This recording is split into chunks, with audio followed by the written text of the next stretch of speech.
Եվ հաջորդը իհարկե պարոն Պապայանը նշեց, որ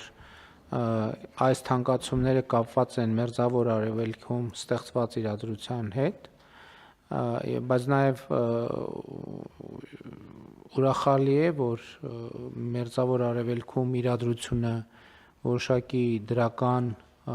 զարգացումներ ունի, էական դրական զարգացումներ ունի, մասնավորապես Հորմուզի նեղուցի մասով, եւ պարոն Գևորգյան, այստեղ շատ կարեւոր եմ համարում, որ մենք ճիշտ մոնիտորինգ անենք շուկան, որովհետեւ ցավոք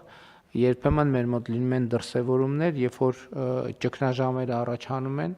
գնաճերը արձանագրվում են, բայց երբ որ ճգնաժամերը հանգուցալուծվում են, գները այդքան էլ բանը հաճույքով չեն վերադառնում իրենց նախկին տեղերին, եւ այս առումով Մրցակցության պաշտպանության հանձնաժողովը կարծում եմ, որ լավ կլինի, որ մոնիտորինգ անի եւ այնտեղ որտեղ օբյեկտիվ տեղ կա, գներին համոզեք, որ հետ գնան իրանց հին տեղերը։